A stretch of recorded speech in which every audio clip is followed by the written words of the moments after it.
Green line publications പ്രസിദ്ധീകരിക്കുന്ന 2 പുസ്തകങ്ങളുടെ പ്രകാശനമാണ് ഈ വേദിയിൽ നടക്കുന്നത്. ഒന്ന് ജഗ്രിയ എന്ന നോവലാണ്. രണ്ടാമത്തേത് ഒരു ഇലയായി കാടായി ജൈവലോകത്തിലെ സഹവർത്തിത പരിണാമം എന്നാണ് പുസ്തകത്തിൻ്റെ പേര്. ജഗ്രിയ എന്ന നോവൽ എഴുതിയിട്ടുള്ളത് സന്ധ്യ ഭാസ്കരൻ ആണ്. ഒരു ഇലയായി ഒരു കാടായി എഴുതിയിട്ടുള്ളത് റജി ശൈലജാണ്. റജി ശൈലജിൻ്റെ രണ്ടാമത്തെ പുസ്തകമാണ് ഗ്രീൻ ലൈൻ പബ്ലിക്കേഷൻസ് പ്രസിദ്ധീകരിക്കുന്നത്. സന്ധ്യ ഭാസ്കരൻ്റെ ആദ്യത്തെ നോവലാണ് നിങ്ങൾക്കായി ഗ്രീൻ ലൈൻ പബ്ലിക്കേഷൻസ് പ്രസിദ്ധീകരിക്കുന്നത്. ജഗ്രിയ ഇവിടെ പ്രകാശനം ചെയ്യുന്നത് ലോകപ്രശസ്ത ചിത്രകാരിയും അധ്യാപികയും ആക്ടിവിസ്റ്റും ആയിട്ടുള്ള ശ്രീ സജിത ശങ്കറാണ്. സജിത ശങ്കറെ ഞാൻ ഈ വേദിയിലേക്ക് ഹൃദയപൂർവ്വം സ്വാഗതം ചെയ്യുകയാണ്. പുസ്തകം ഏറ്റുവാങ്ങുന്നത് പ്രൊഫസർ കവിത BK ആണ്. വിമൻസ് കോളേജിലെ അധ്യാപികയായിരുന്നു. ഇപ്പോൾ ഇരിങ്ങാലക്കുടയിലാണ് ജോലി ചെയ്യുന്നത്.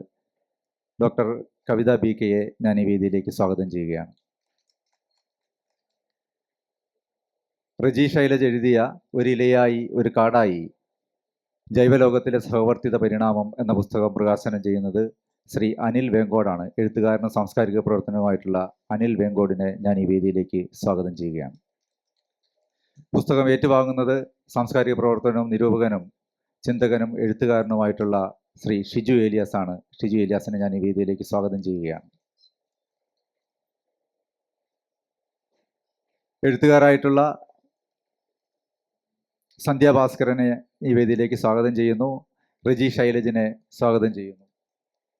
ആശംസ അർപ്പിക്കുന്നതിന് വേണ്ടിയിട്ട് ഷാജി ജോസഫിനെയും സ്വാഗതം ചെയ്യുന്നു. അടുത്തതായി പുസ്തകങ്ങൾ എല്ലാവരെയും സ്വാഗതം ചെയ്തില്ലേ? ഈ വേദിയിൽ ഈ സദസ്സിലുള്ള മുഴുവൻ ആളുകളെയും എല്ലാവരെയും ഞങ്ങൾക്ക് വേണ്ടപ്പെട്ടവരാണ്. എല്ലാവരെയും ഹാർദവമായി ഈ ചടങ്ങിലേക്ക് സ്വാഗതം ചെയ്തുകൊണ്ട് പുസ്തക പ്രകാശന ചടങ്ങ് ആരംഭിക്കുകയാണ്. ആദ്യമായി ജഗ്രിയ എന്ന സന്ധ്യ ഭാസ്കരൻ്റെ ആദ്യ നോവൽ പ്രകാശനം ചെയ്യുന്നതിന് വേണ്ടിയിട്ട് ആർട്ടിസ്റ്റ് സജിത ശങ്കറിനെ ക്ഷണിക്കുന്നു.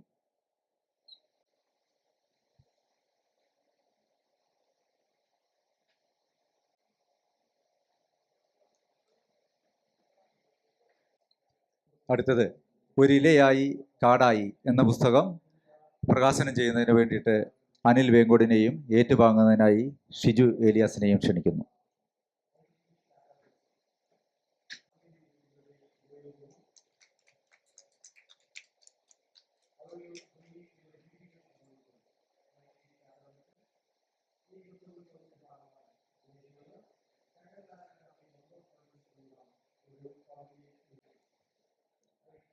സന്ധ്യ ഭാസ്കരൻ്റെ ആദ്യ നോവൽ പ്രകാശനം ചെയ്ത ചിത്രകാരി സജിത ശങ്കറിനെ ക്ഷണിക്കുകയാണ്. ഒത്തിരി സന്തോഷത്തോടെയാണ് ഈ പുസ്തകം പ്രകാശനം ചെയ്യുന്നത്. കാരണം ഇന്നലെ ഞാൻ ഈ പുസ്തകം വായിച്ചപ്പോൾ ഇതൊരു ആദ്യ പുസ്തകം അല്ലെങ്കിൽ ഒരു ആദ്യമായിട്ട് എഴുതിയൊരു കൃതിയായിട്ട് എനിക്ക് തോന്നിയില്ല. കാരണം ഒരു സർഗാത്മക പ്രവൃത്തി ചെയ്യുന്ന ഒരു വ്യക്തി അവർ ഒരുപാട് പരീക്ഷണങ്ങളിൽ ഏർപ്പെട്ട് വർക്ക് ചെയ്ത് അവർ പാകമായി വരാനായിട്ട് കുറേ വർഷങ്ങളെടുക്കും. ഇപ്പം ഞാനൊരു ചിത്രകാരിയാണ്. ഇപ്പം നമ്മൾ കലയിലാണെങ്കിലും ദൃശ്യകലയിലാണെങ്കിലും എഴുത്തിലാണെങ്കിലും ആ ഒരു പാകതയ്ക്ക് എത്താനായിട്ട് ഒരുപാട് കാലം എടുക്കും. പക്ഷേ അങ്ങനെയുള്ള ഒരു ഫീല് ഈ പുസ്തകത്തിന് തോന്നിയില്ല. ഞാനതിൻ്റെ PDF ഇന്നലെ വായിച്ചപ്പോൾ എൻ്റെ ഈ ആദ്യത്തെ കഥയിലേക്ക് ഞാൻ കയറി. അതെനിക്കൊരു ശരിക്കും പറഞ്ഞാൽ അതൊരു ഭയങ്കര വളരെ വലിയൊരു ക്രിയേറ്റീവ് എക്സ്പീരിയൻസ് ആയിരുന്നു. അതൊരു ആദ്യമായിട്ട് എഴുതി തുടങ്ങിയ ഒരാളുടെ കൃതിയായിട്ട് എനിക്ക് തോന്നിയില്ല. അത് ഒരുപാട് എഴുതി പാകം വന്ന ഒരു എഴുത്തുകാരി ചെയ്ത ഒരു എഴുത്തായിട്ടാണ് എനിക്ക് തോന്നിയത്. ബിക്കോസ് ഞാനൊക്കെ ഞാൻ ആധികാരികമായിട്ട് കഥകളെക്കുറിച്ച് പറയാൻ ആളല്ല. എനിക്ക് ഈ സാഹിത്യമായിട്ടുള്ള അടുപ്പമെന്ന് പറഞ്ഞാൽ മാധവിക്കുട്ടിയുമായിട്ടുണ്ടായിരുന്ന അടുപ്പവും, ഞാനും മാധവിക്കുട്ടിയും വളരെ അടുത്ത സുഹൃത്തുക്കളായിരുന്നു. അതുപോലെ തന്നെ മയ്യപ്പണിക്കർ സാറും വിനയ് ചന്ദ്രൻ മാഷും അങ്ങനെ ബാലചന്ദ്രൻ ചുള്ളിക്കാട് ഇവരൊക്കെ എൻ്റെ 80കൾ തൊട്ടുള്ള വളരെ അടുത്ത സുഹൃത്തുക്കളായിരുന്നുകൊണ്ട് അവരോടുള്ള ഒരു സഹവർത്തിത്വത്തിൻ്റെ ഒരു ഇത് മാത്രമേ എനിക്ക് സാഹിത്യമായിട്ടുള്ളൂ. പക്ഷെ എന്നാലും ഈ പുസ്തകം വായിച്ചപ്പോൾ ഇത് ശരിക്കും പറഞ്ഞാൽ നമ്മുടെ ആ സാഹിത്യത്തിൻ്റെ ഡെപ്ത് തുടരുകയാണെന്നുള്ള ഒരു ഫീല് നമ്മുടെ ഉള്ളിൽ തട്ടുന്നത് വളരെ സന്തോഷം തരുന്ന ഒരു കാര്യമായിരുന്നു സന്ധ്യ. കാരണം എഴുതണം, ഇനിയും ഒരുപാട് എഴുതാനുണ്ട്. മാധവിക്കുട്ടിയെ പോലെയും സുഗതകുമാരിയെ പോലെയും നമുക്ക് ഒരുപാട് സ്ത്രീ എഴുത്തുകാരികൾ വളർന്നു വന്നുകൊണ്ടിരിക്കണം. അവരുടെ ആ ഒരു ഒഴുക്ക്, പുഴ ഒരിക്കലും പുറകോട്ടൊഴുകാറില്ല എന്ന് സന്ധ്യയുടെ പുസ്തകത്തിൽ ആവർത്തിച്ച് അവിടെ എവിടെയും പറയുന്നുണ്ട്. അതുപോലെ തന്നെ ആ ഒരു ഒഴുക്ക് ആ ഒരു ഒഴുക്കിൽ പെട്ടിരിക്കുകയാണ് താങ്കളും. അതുകൊണ്ട് ഒരുപാട് സന്തോഷമുണ്ട്. അതുപോലെ പ്രത്യേകിച്ച് എനിക്ക് എടുത്ത് പറയാനുള്ളൊരു കാര്യം, ഞാൻ ഈ പുസ്തകം വായിച്ചപ്പോൾ എൻ്റെ ചിത്രങ്ങളുമായിട്ട് എനിക്ക് ഒരുപാട് ഒരു കണക്ഷൻ തോന്നി. അതായത് എൻ്റെ ഓൾട്ടർ ബോഡി സീരീസ്, അതായത് മലയാളത്തിൽ പറഞ്ഞാൽ മറുശരീരങ്ങൾ എന്ന് പറയും. അപ്പം അതായത് ഒരു സ്ത്രീയുടെ ക്രിയാത്മകവും ആധ്യാത്മികവും ബൗദ്ധികവുമായിട്ടുള്ള എല്ലാ തലങ്ങളിലൂടെയും നമ്മൾ എക്സ്പ്ലോർ ചെയ്യുമ്പോഴത്തേക്കിനും കിട്ടുന്ന ഓരോ അവസ്ഥാവിശേഷങ്ങൾ, അത് ഈ കഥകളിൽ എനിക്കത് ഫീൽ ചെയ്യാൻ കഴിഞ്ഞു. അതായത് വളരെ ഡെലിക്കേറ്റ് ആയിട്ടുള്ള ഇമോഷൻസിനെ സാധാരണ ആർക്കും ഇമോഷൻസ് ഇല്ല. ഉള്ള ഇമോഷൻസിൻ്റെ അതിൻ്റെ ഡെപ്തിൽ കയറി അതിനെ ഡെലിക്കേറ്റ് ആയിട്ട് അതിൻ്റെ ആ ഡെപ്തിലേക്ക് പോവാൻ കഴിയുന്നത് വളരെ ചുരുക്കം ചിലർക്ക് മാത്രമേ പറ്റാറുള്ളൂ. അത് കേരളത്തിൽ വളരെ കുറച്ച് പേർക്കേ ഉള്ളൂ. ആ ഒരു sensibility she already developed in her writing. So she has a very good future, and I wish you all the best, Sandhya, and thank you so much for inviting me, Vincent, and wish you all the best for the publications, and thank you all.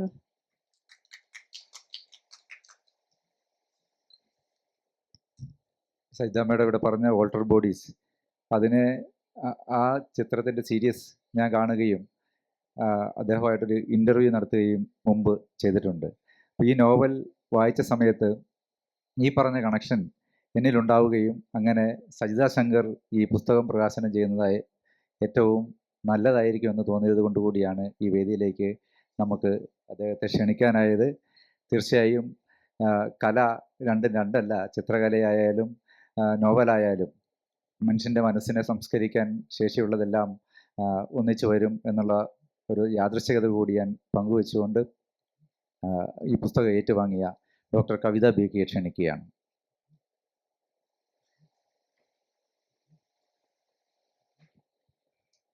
വേദിയിലും സദസ്സിലും ഇരിക്കുന്ന എല്ലാ ബഹുമാന്യർക്കും പ്രിയപ്പെട്ടവർക്കും എൻ്റെ നമസ്കാരം. സന്ധ്യ ഭാസ്കരൻ രചിച്ച ജഗരിയ എന്ന ഈ പുസ്തകം ഏറ്റുവാങ്ങുമ്പോൾ ഇവിടെ ഇരിക്കുന്നതിൽ ഏറ്റവും കൂടുതൽ സന്തോഷവും അഭിമാനവും തോന്നുന്ന വ്യക്തി ഞാനാണെന്ന് എനിക്ക് തന്നെ തോന്നുന്നുണ്ട്. കാരണം ഞങ്ങൾ തമ്മിലുള്ള സൗഹൃദം അത്രമേൽ ദൃഢമാണ്. ഞങ്ങൾ തമ്മിലുള്ള സൗഹൃദം എന്ന് പറയുമ്പോൾ ഞങ്ങൾ 5 പെൺകുട്ടികളെന്നേ ഞങ്ങൾ പറയാറുള്ളൂ. ഞങ്ങൾ 5 പെൺകുട്ടികൾ ഒരുമിച്ച് കൂടി ഒരു കൊച്ചു വർത്തമാനം എന്ന് പറയുന്ന കൂട്ടാണ് ഞങ്ങൾക്കുള്ളത്. ആ കൂട്ടിൽ ഞങ്ങൾ സംസാരിച്ചുകൊണ്ടിരിക്കുമ്പോൾ സന്ധ്യ സംസാരിക്കുന്നതെന്ന് പറഞ്ഞാൽ നമ്മൾ എത്ര നേരം വേണേലും കേട്ടിരിക്കും. ഭയങ്കര ക്യൂരിയസ് ആയിട്ടുള്ള കാര്യങ്ങളാണ് സന്ധ്യ നമ്മളോട് സംസാരിക്കുന്നത്. എത്ര സംസാരിച്ച് തീർന്നാലും നമുക്ക് മതി വരില്ല. നമ്മൾ ഒരുമിച്ച് കൂടുന്ന സമയത്ത് സമയം വൈകുന്ന ഞങ്ങൾ മിക്കവാറും രാത്രികളിലൊക്കെ ഒരുമിച്ച് കൂടുമെന്ന് പറഞ്ഞാൽ എത്ര പേരത് വിശ്വസിക്കുമെന്ന് എനിക്കറിയില്ല. നമ്മൾ 7, 8, 9 മണിവരെയൊക്കെ ഞങ്ങൾ 5 പേരും ഒരുമിച്ച് കൂടി വർത്തമാനം പറഞ്ഞങ്ങനെ ഇരിക്കും. അപ്പോൾ ഈ പറഞ്ഞ പോലെ ഒരുപാട് സാങ്കല്പിക ലോകത്തേക്കും ഫാൻറ്റസികളിലേക്കും ഒക്കെ സന്ധ്യ നമ്മളെ കൂട്ടിക്കൊണ്ട് പോകാറുണ്ട്. അപ്പോഴൊക്കെ നമ്മൾ പറയും, നീ പുസ്തകം എഴുതിയിരുന്നെങ്കിൽ എത്ര നല്ലതായിരുന്നു, എത്ര പേർക്ക് വായിക്കായിരുന്നു, എന്ത് രസമാണെന്നൊക്കെ നമ്മൾ എപ്പോഴും പറയുന്നതാണ് സന്ധ്യയോട്. അതുകൊണ്ട് ഇന്ന് സന്ധ്യയുടെ സ്വപ്നങ്ങൾ ഇന്ന് സാക്ഷാത്കരിക്കുമ്പോൾ സന്ധ്യ ഇന്ന് ജഗരിയ എന്ന് പറഞ്ഞ ഒരു പുസ്തകം ഇവിടെ പ്രസിദ്ധീകരിച്ച് നമുക്ക് മുന്നിൽ സമർപ്പിക്കുമ്പോൾ കൂടെ കൂടിയിരിക്കുന്ന നമ്മളെ കൂട്ടുകാർക്ക് ഉള്ള സന്തോഷം എത്രമാത്രമാണെന്ന് നിങ്ങൾക്ക് ഇപ്പോൾ മനസ്സിലായി കാണുമെന്ന് ഞാൻ വിചാരിക്കുന്നു. ഞാൻ സന്ധ്യയോട് ചോദിച്ചു, ജഗ്രിയ എന്ന പേര് എന്താണ് അർത്ഥമാക്കുന്നത്? അപ്പോൾ ജഗ്രിയ എന്ന് പറഞ്ഞിട്ട് സംസ്കൃതത്തിൽ അതിൻ്റെ അർത്ഥം വരുന്നത് ഉണർത്തുക, ഉണരുക എന്നൊക്കെയുള്ളതാണ്.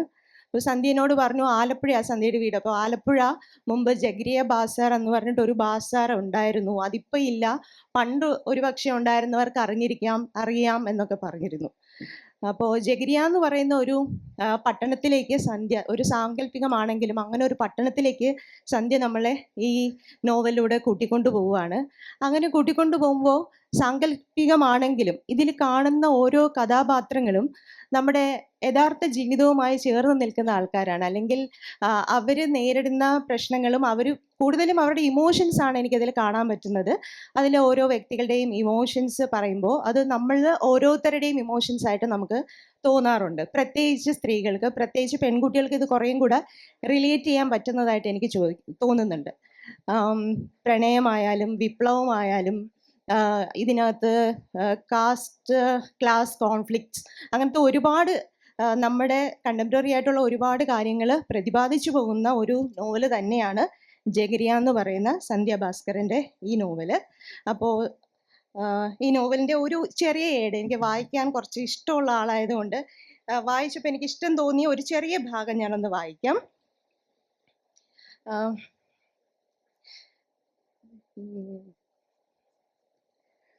ചിത്രൻ അവൻ പറഞ്ഞു, ചിത്രൻ, എനിക്ക് നിന്നോട് എന്തോ ഒരു അടുപ്പം തോന്നുന്നു. എൻ്റെ അമ്മയ്ക്ക് ഞാൻ മാത്രമേ ഉള്ളൂ. യുവാവ് തെല്ല് പേടിയോടെ പറഞ്ഞു. അടുപ്പം തോന്നിയാൽ തോന്നിയത് തന്നെ, രാജകുമാരി ദൃഢസ്വരത്തിൽ പറഞ്ഞു. രാജകുമാരി, അധികാരമുള്ള അവിടത്തേക്ക് ഇതൊക്കെ എളുപ്പമാണ്, എന്നെ പോലുള്ളവർക്ക് അതിനാവില്ല. സ്നേഹം പ്രകൃതിജന്യമാണ്. ഞാൻ നിന്നിൽ ആകൃഷ്ടയാണ്, നിന്നോട് എനിക്ക് ആരാധനയാണ്. ഇതെനിക്ക് പ്രകടിപ്പിക്കാൻ കഴിയുന്നില്ലെങ്കിൽ മനുഷ്യൻ എന്ന നിലയിൽ എന്ത് സ്വാതന്ത്ര്യമാണുള്ളത്? അവിടത്തേക്ക് സ്വാതന്ത്ര്യമുണ്ട്, എനിക്കില്ലാത്തതും അതാണ്. എൻ്റെ രാജ്യത്തിൽ എല്ലാവർക്കും സ്വാതന്ത്ര്യമുണ്ട്. രാജകുമാരി കുറെ കൂടെ ദൃഢസ്വരത്തിൽ പറഞ്ഞു. ആ നേരം നദിയിൽ നിന്നും എത്തിയ കുളിർക്കാറ്റ് ഇരുവരെയും തഴുകി. അന്നാണ് നഹീൻ മരം പൂത്തത്. അതിൻ്റെ മാസ്മരിക സുഗന്ധം കാറ്റിൽ പടർന്നു. തങ്ങൾ പൂർണ്ണ സ്വതന്ത്രരാണെന്ന് രാജകുമാരിക്കും യുവാവിനും തോന്നി. നഹീൻ പൂക്കളുടെ സുഗന്ധത്തിൽ, നഹീൻ പഴങ്ങളുടെ മധുരത്തിൽ അവർ ചുറ്റുമുള്ളതെല്ലാം മറന്നു, സ്വയം മറന്നു. നദിയുടെ ഒഴുക്ക് നൈസർഗികമാണ്. ആദ്യം ശാന്തമെങ്കിലും പോകെ പോകെ ഒഴുക്ക് തീവ്രമാകുന്നു. നദിക്കരയിൽ പൂക്കളുടെ ആഘോഷം തുടങ്ങി. അപ്പോൾ നഹീൻ മരം നമ്മുടെ എല്ലാവരുടെയും ജീവിതത്തിൽ പൂക്കട്ടെ എന്ന് ഞാൻ ആശംസിക്കുകയാണ്. ജഗരിയ എന്ന് പറയുന്ന ഈ സന്ധ്യ ഭാസ്കറിൻ്റെ ആദ്യത്തെ നോവൽ ഇതൊരു തുടക്കമാണ്.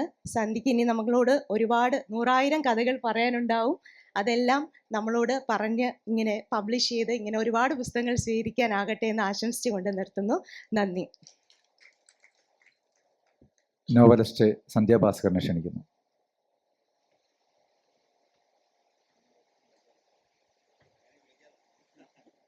നോവലിസ്റ്റ്, വളരെയധികം സന്തോഷമുണ്ട് ഇങ്ങനെ ഒരു വേദിയിൽ ഇങ്ങനെ ഒരു പുസ്തകം പ്രകാശനം ചെയ്യാനായിട്ട് സാധിച്ചതിൽ.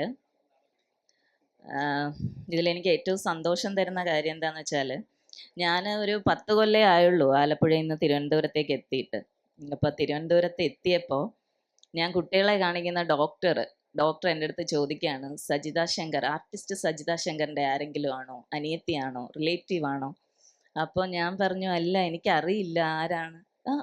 അദ്ദേഹം നിങ്ങളുടെ നാട്ടിൽ നിന്നുള്ള ആളാണല്ലോ, എന്നിട്ട് അറിയില്ലേ, ലോകപ്രശസ്ത പെയിൻ്റർ ആണെന്ന് പറഞ്ഞു. ഞാൻ അന്ന് ചെയ്തത് ഫേസ്ബുക്കിൽ വേഗം സെർച്ച് ചെയ്തിട്ട് ഫ്രണ്ട് റിക്വസ്റ്റ് ഇട്ടു. 10 വർഷമായിട്ട് ഫ്രണ്ട്സാണ്, നേരിട്ട് കാണുന്നത് ഇന്നാണ്. അതിൻ്റെ സന്തോഷം അറിയിക്കുകയാണ്. മാത്രമല്ല, അദ്ദേഹം പറഞ്ഞതുപോലെ ആൾട്ടർ ബോഡീസ് എന്ന സജിത ശങ്കറിൻ്റെ ചിത്രങ്ങൾ എന്നെ ഈ എഴുത്തിൽ സ്വാധീനിച്ചിട്ടുണ്ട്. അവരുടെ ആ ആൾട്ടർ ബോഡീസ് എന്ന് പറഞ്ഞ ചിത്രങ്ങളിലൂടെ സഞ്ചരിക്കുമ്പോൾ ഈ അദ്ദേഹം പറഞ്ഞതുപോലെ ഭൗതികവും ആധ്യാത്മികവും ആത്മീയവുമായ സഞ്ചാരപഥങ്ങൾ സ്ത്രീ ശരീരത്തിൻ്റെ ഉള്ളൊഴുക്കുകളായിട്ട് വരുന്ന ഒരു ചിത്രങ്ങളാണ് അവരുടെ ചിത്രങ്ങൾ. അത് ഞാൻ നേരിട്ടും പോയി പെയിൻറ്റിങ് ഗാലറിയിൽ പോയിട്ടും കണ്ടിട്ടുണ്ട്, നേരിട്ട് കണ്ടിട്ടുണ്ട്. എനിക്ക് വളരെ ഇഷ്ടപ്പെട്ട, നമുക്ക് നിന്ന് മണിക്കൂറുകൾ നോക്കാൻ കഴിയുന്ന ചിത്രങ്ങളായിട്ടാണ് എനിക്കത് തോന്നിയിട്ടുള്ളത്. സന്തോഷം അറിയിക്കുന്നു. പിന്നെ പ്രകാശനം ചെയ്ത കവിത എൻ്റെ വളരെ അടുത്ത സുഹൃത്താണ്. അടുത്ത സുഹൃത്തെന്ന് പറഞ്ഞാൽ നമ്മൾ ഈ സ്ത്രീ സൗഹൃദങ്ങൾ സ്ത്രീകളുടെ ജീവിതത്തിൽ വളരെ അത്യാവശ്യമാണ്. നമ്മൾ കുറേ നാൾ മുമ്പ് വരെ അങ്ങനെ ഒരു വ്യവസ്ഥിതിയും സമൂഹവും സ്ത്രീകൾ തമ്മിൽ ചേരൂല എന്നൊരു ആദ്യം തന്നെ ഒരു കൾട്ടുണ്ടാക്കി വെച്ചിട്ടുണ്ട്. അതൊരിക്കലും ചേരാത്ത ഒരു മേഖലയാണ് ഒരു പെണ്ണിന് മറ്റൊരു പെണ്ണിനെ കണ്ടുകൂടാ എന്നുള്ളത്. ശരിക്കും അങ്ങനെയല്ല. സ്ത്രീകൾ പ്രോഡക്റ്റീവ് ഫോഴ്സാണ്. ഏറ്റവും വലിയ, ലോകത്തിലെ ഏറ്റവും വലിയ പ്രോഡക്റ്റീവ് ഫോഴ്സാണ് സ്ത്രീകൾ. അവർ തമ്മിൽ ഒന്നിച്ചു നിന്നാൽ ഇതുപോലെ അല്ല ലോകം. ഇത് ശരിക്കും പുരുഷന്മാരുണ്ടാക്കിയ ലോകമാണ്. ഈ പുരുഷന്മാരുണ്ടാക്കിയ ലോകത്ത് നമ്മൾ സ്ത്രീകൾ ഒന്നിച്ചു നിന്ന് ഞങ്ങൾ ചെറിയ ചെറിയ സന്തോഷങ്ങൾ എൻജോയ് ചെയ്യുകയാണ് ചെയ്യുന്നത്. അതിൽ എൻ്റെ കൂടെ എൻജോയ് ചെയ്യുന്ന പെണ്ണുങ്ങളെല്ലാവരും ഇവിടെ ഉണ്ട്. ചിലരിവിടെ എത്തിയിട്ടില്ല, അവരെ ഞാൻ ഓർക്കുന്നു. അതേപോലെ തന്നെ നമ്മുടെ പ്രസാധകൻ വിൻസെൻ്റ്, അദ്ദേഹം 5 കൊല്ലമായിട്ട് എന്നോട് പറയുന്നതാണ് ഒരു പുസ്തകം എഴുതി കൊടുക്കാൻ വേണ്ടിയിട്ട്. ഇത്തവണയാണ് എനിക്കതിന് സാധിച്ചത്. അപ്പോൾ അദ്ദേഹം എന്നോട് പറയുന്നത്, സന്ധ്യയ്ക്ക് അതിന് പറ്റും എന്ന് പറയുമ്പോഴും ഈ പറയുന്ന ചെറിയ ചെറിയ കുറിപ്പുകൾ എടുത്ത് വെക്കുന്നതല്ലാതെ ഞാനിതിൻ്റെ സീരിയസ് ആയിട്ടുള്ള ഒരു എഴുത്തിലേക്കൊന്നും കടന്നിട്ടില്ലായിരുന്നു. അങ്ങനെ എഴുതി ഇത്തവണ പ്രസിദ്ധപ്പെടുത്താം എന്നൊരു തീരുമാനത്തിലേക്ക് യാദൃച്ഛികമായി എത്തുകയാണ് ഉണ്ടായത്. അദ്ദേഹം എന്നെ നിർബന്ധിച്ച് എൻ്റെ പുറകെ നടന്ന് തരൂ തരൂ തരൂ എന്ന് പറഞ്ഞ് വളരെ ക്ഷമയോടുകൂടി നടന്ന പ്രസാധകനാണ്. എൻ്റെ കുറച്ച് ദേഷ്യമൊക്കെ ഏറ്റുവാങ്ങിയിട്ടുണ്ട്.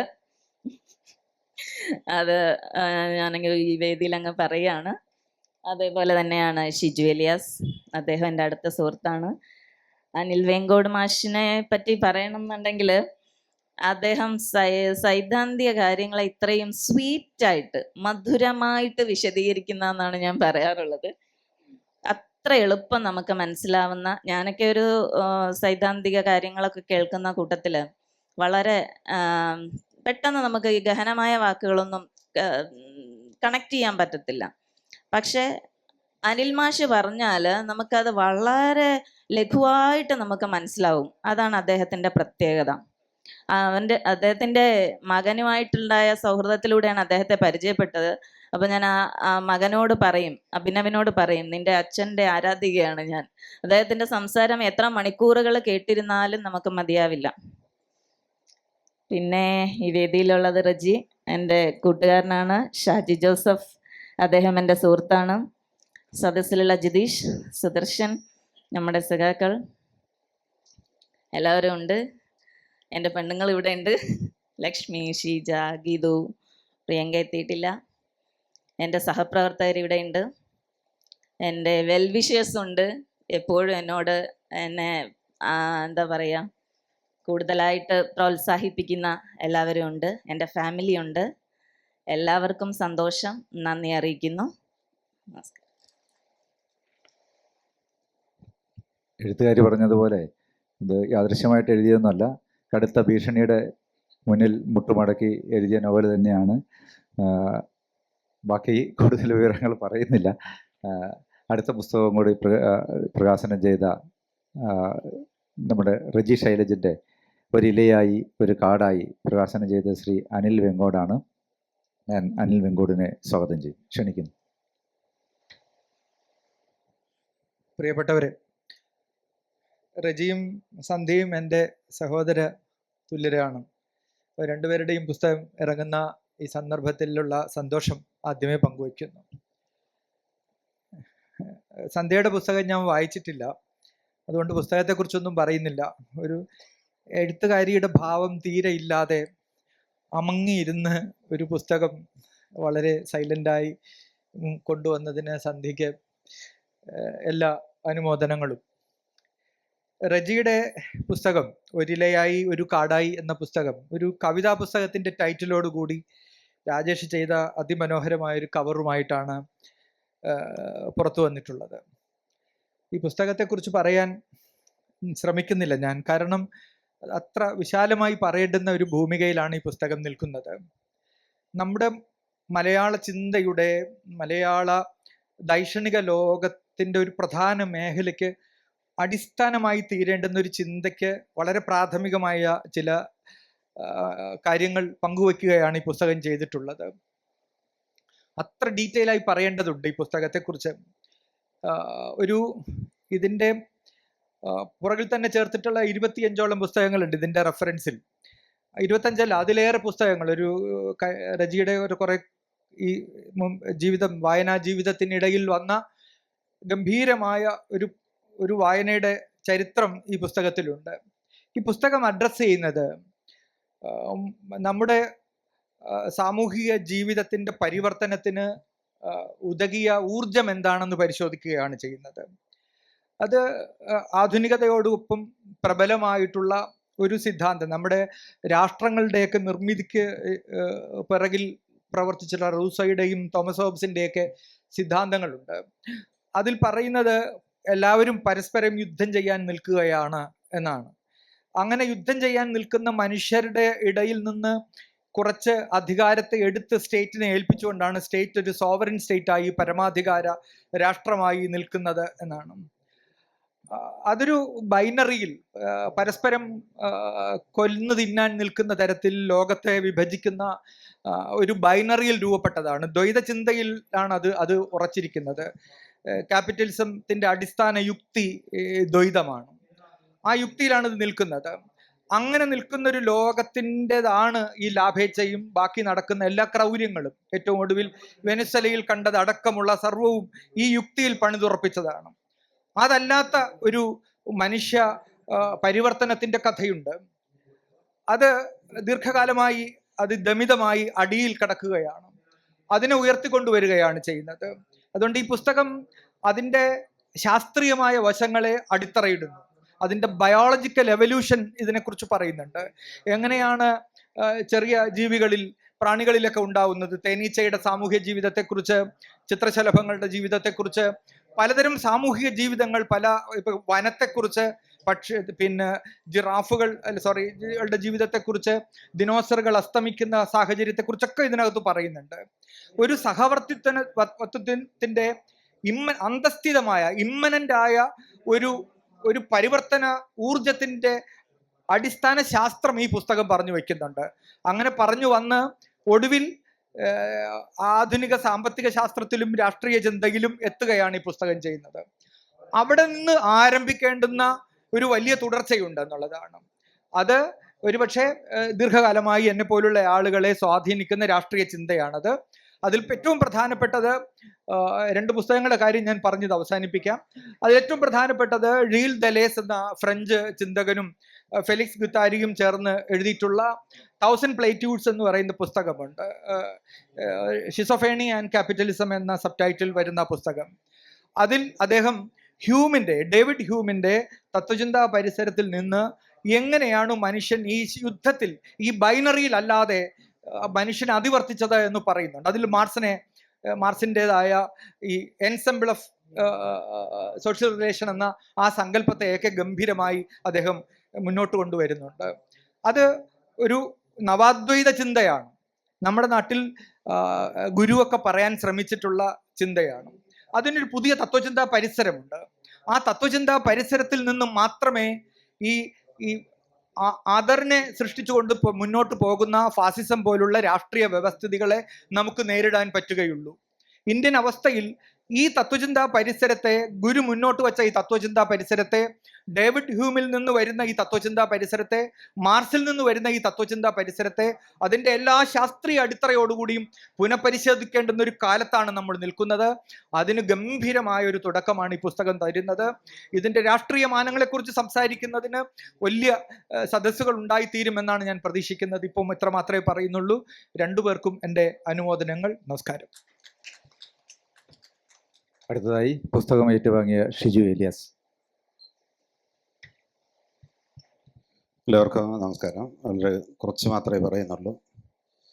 ഈ ഒരിലയായി ഒരു കാടായി എന്ന ഈ പുസ്തകം അതിനുള്ളിലേക്ക് കയറിയാൽ ഇറങ്ങി വരാൻ ഇത്തിരി പ്രയാസമുള്ളൊരു പുസ്തകമാണ്. അതുകൊണ്ട് അതിൻ്റെ ഉള്ളടക്കത്തെക്കുറിച്ച് പറഞ്ഞു തുടങ്ങാതിരിക്കുകയാണ് നല്ലത്. ഒറ്റ കാര്യം മാത്രം ഞാൻ പറയാം. അദ്ദേഹം ഇത് എഴുതിക്കൊണ്ടിരിക്കുന്ന സമയത്ത് ഞാൻ അദ്ദേഹം ചോദിച്ചു എന്താണ് വിഷയം. പരിണാമമാണ്.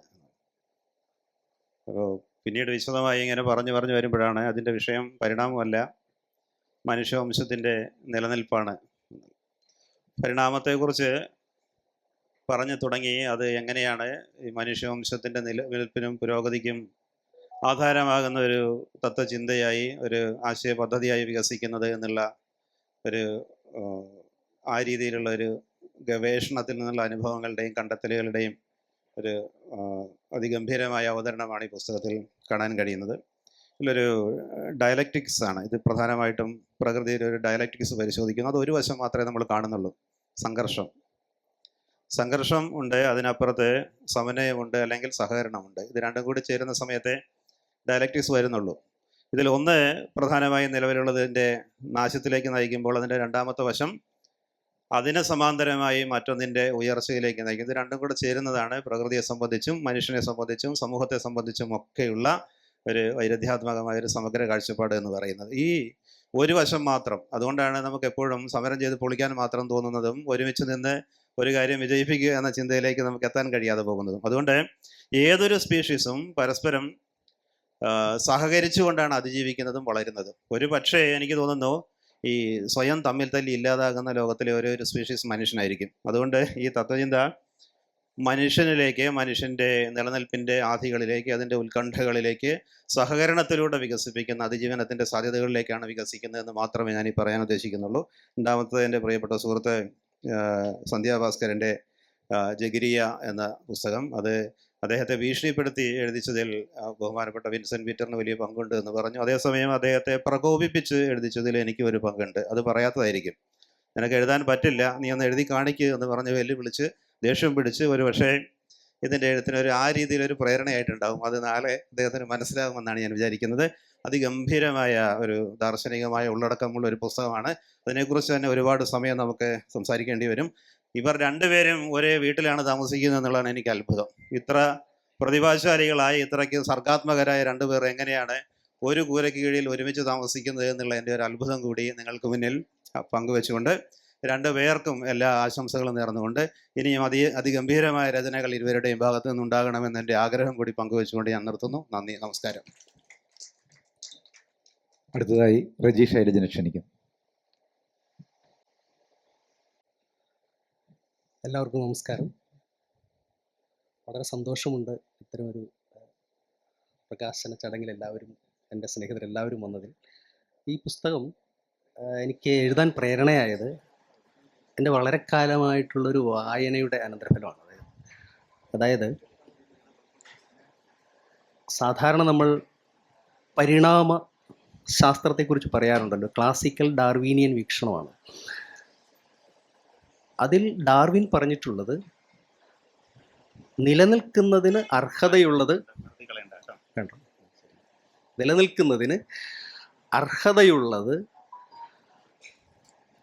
അത് ബലം, ശക്തി, ഇണയെ തേടുന്നതിനുള്ള മത്സരം, സംഘർഷം, അതാണ് അതിന് സംഘർഷം.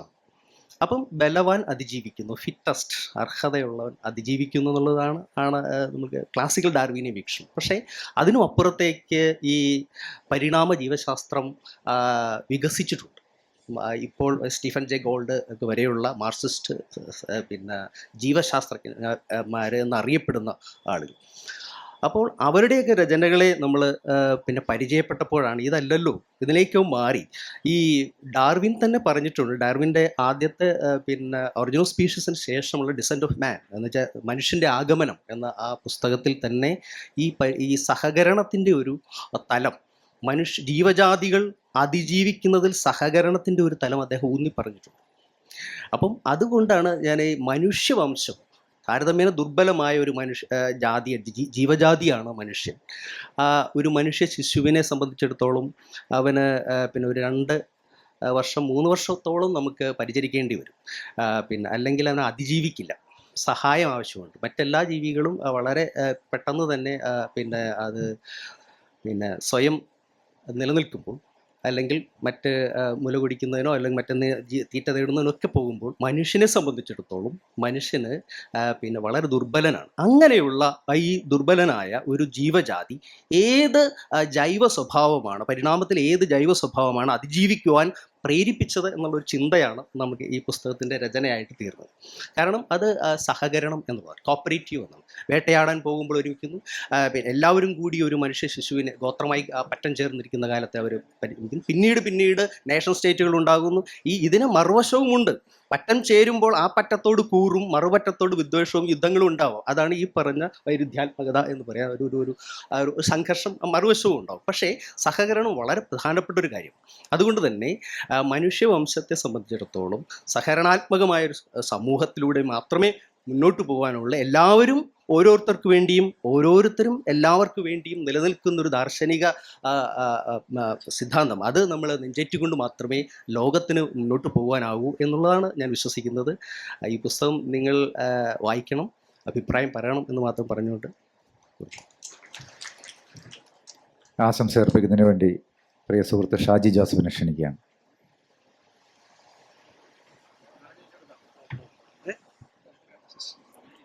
പ്രിയപ്പെട്ടവരെ, നമുക്ക് സമയം കഴിഞ്ഞു, പെട്ടെന്ന് അവസാനിപ്പിക്കാം. നമ്മുടെ ശക്തിയുള്ളവൻ മാത്രമേ സമൂഹത്തിൽ നിലനിൽക്കൂ എന്നാണ് നമ്മൾ ധരിച്ചു വച്ചിരിക്കുന്നത്. അതിന് നമ്മൾ ഡാർവിനെ കൂട്ടുപിടിക്കുകയാണ്, ചാൾസ് ഡാർവിനെ കൂട്ടുപിടിക്കുകയാണ്. എന്നാൽ ഡാർവിൻ അതല്ല പറഞ്ഞതെന്നാണ് ഞാൻ മനസ്സിലാക്കുന്നത്. സർവൈവ് ഓഫ് ദി ഫിറ്റസ്റ്റ് എന്നാണ് അദ്ദേഹം പറഞ്ഞത്. എന്ന് പറഞ്ഞാൽ വളരെ ലളിതമായി പറയുകയാണെങ്കിൽ, ഒരു മഞ്ഞ് പ്രദേശത്ത് ഒരു കരുത്തനായ ഒരു സിംഹവും എന്നാൽ കരുത്ത് അത്രയും ഇല്ലാത്ത ഒരു കരടിയും ഉണ്ടെന്ന് കരുതുക. ആ മഞ്ഞിനെ അതിജീവിക്കാൻ കഴിയുന്നത് ആർക്കായിരിക്കും? സിംഹത്തിനായിരിക്കില്ലേ? ആണോ? അല്ല, സിംഹത്തിനല്ല. ആ മഞ്ഞിനെ അതിജീവിക്കാൻ കഴിയുന്നത് ആ നിറയെ രോമങ്ങളുള്ള കരടിക്കാണ്. ഇതാണ് ഡാർവിൻ കണ്ടത്. സർവൈവ് ചെയ്യുക എന്ന് പറഞ്ഞാൽ അതാണ്. പക്ഷേ നമ്മൾ പിന്നീട് മനസ്സിലാക്കിയത്, അതിനെ വ്യാഖ്യാനിച്ചതും ശക്തിയുള്ളവൻ നിലനിൽക്കുമെന്നാണ്. ആ ആശയത്തെ അടിസ്ഥാനമാക്കി രചിച്ച ഒരു പുസ്തകമാണ് റജിയുടേത്. കൂടുതൽ സംസാരിക്കാൻ അവസരമില്ല.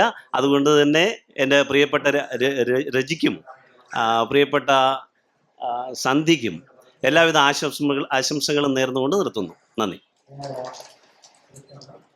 പ്രിയമുള്ളവരെ, ഗ്രീൻ ലൈൻ പ്രസിദ്ധീകരിച്ച 2 പുസ്തകങ്ങളും അതിഗംഭീരമായി പ്രകാശനം ചെയ്യപ്പെട്ടു. പ്രകാശനത്തിനു വേണ്ടി സന്ധ്യാഭാസ്കറിൻ്റെ പുസ്തകം പ്രകാശനം ചെയ്ത പ്രിയപ്പെട്ട സുഹൃത്തും മിത്രവും ഒക്കെ ആയിട്ടുള്ള സജിത മാഡം അനാരോഗ്യം ഉണ്ടായിട്ടും വാസ്തവത്തിൽ ഇത്തരം ഒരു വേദിയിലേക്ക് കൊണ്ടുവരാൻ പാടില്ലാത്ത ഒരു സർജറി കഴിഞ്ഞിട്ടിരിക്കുന്ന ഒരു ആളാണ്. എന്നിരുന്നാലും ഈ പുസ്തകത്തോടും സാഹിത്യത്തോടും കലയോടും ഉള്ള കൂറാണ് പുള്ളിക്കാരി ഇവിടെ വരാൻ കാരണമെന്ന് ഞാൻ ഉറച്ചു വിശ്വസിക്കുന്നു. എൻ്റെ ഗ്രീൻ ലൈൻ പബ്ലിക്കേഷൻസിൻ്റെയും ഇവിടെ കൂടിയിരിക്കുന്ന നിങ്ങൾ ഓരോരുത്തരുടെയും പേരിൽ സരിത മേഡത്തോട് ഹൃദയം നിറഞ്ഞ നന്ദി അറിയിക്കുകയാണ്. അനിൽ വേങ്കോടിനും നമ്മളുടെ എല്ലാ പരിപാടിയിലും വളരെ സജീവ സാന്നിധ്യമാണ്. അദ്ദേഹത്തിനും ഗ്രീൻ ലൈൻ പബ്ലിക്കേഷൻസിൻ്റെ നന്ദി അറിയിക്കുന്നു. AT വാങ്ങിയ ഷിജു എലിയാസും കവിത ടീച്ചറും അന്യരല്ല, എപ്പോഴും ഒപ്പമുള്ള ഗ്രീൻ ലൈൻ പബ്ലിക്കേഷൻസിൻ്റെ സഹയാത്രികരാണ്. ഇരുവർക്കും നന്ദി അറിയിക്കുന്നു. എഴുത്തുകാർ 2 പേരും ഞങ്ങളുടെ എല്ലാവരുടെയും അടുത്ത സുഹൃത്തുക്കൾ ആയിട്ടുള്ള ദമ്പതികളാണ്. മക്കളുണ്ട്. 2 പേർക്കും ഇനിയും എഴുത്തിൻ്റെ ഉയരങ്ങൾ കീഴടക്കാനാവട്ടെ എന്ന് ആശംസിക്കുന്നു. 2 പേരോടും ഗ്രീൻ ലൈൻ പബ്ലിക്കേഷൻസിലുള്ള നന്ദി അറിയിക്കുന്നു. ഷാജി ജോസഫ് എഴുത്തുകാരനും സാംസ്കാരിക പ്രവർത്തകനുമാണ്. പരിപാടിയിൽ വന്ന ഷാജി ജോസഫിനും നന്ദി അറിയിക്കുന്നു. ഗ്രീൻ ലൈൻ പബ്ലിക്കേഷൻ്റെ സ്റ്റാൾ B99 ഈ റോയിൽ അങ്ങേയറ്റത്ത് കുറച്ച് ഉള്ളിലേക്ക് കയറിയാലുണ്ട്. നിങ്ങളെല്ലാവരും അവിടെ നിന്ന് റജി ശൈലജിൻ്റെയും സന്ധ്യാഭാസ്കറിൻ്റെയും പുസ്തകങ്ങളോടൊപ്പം മറ്റു പുസ്തകങ്ങളും വാങ്ങി ഗ്രീൻ ലൈനെ പ്രോത്സാഹിപ്പിക്കുകയും അതോടൊപ്പം എഴുത്തുകാരെ പരിപോഷിപ്പിക്കുകയും ചെയ്യണമെന്ന് അഭ്യർത്ഥിച്ചുകൊണ്ട് ഈ KLIBFൻ്റെ വേദിയിൽ ഈ പുസ്തകങ്ങൾ പ്രകാശനം ചെയ്യാൻ അവസരമൊരുക്കി തന്ന കേരളത്തിൻ്റെ ബഹുമാനപ്പെട്ട സ്പീക്കർ ശ്രീ AN ഷംസീറിനും അദ്ദേഹത്തിൻ്റെ സഹപ്രവർത്തകർക്കും ഗ്രീൻ ലൈൻ പബ്ലിക്കേഷൻസിൻ്റെ ഹൃദയം നിറഞ്ഞ നന്ദി അറിയിച്ചുകൊണ്ട് അവസാനിപ്പിക്കുന്നു. എല്ലാവർക്കും അഭിവാദനങ്ങൾ. ഈ ചടങ്ങ് ഇവിടെ പൂർണ്ണമായതായി അറിയിക്കുന്നു.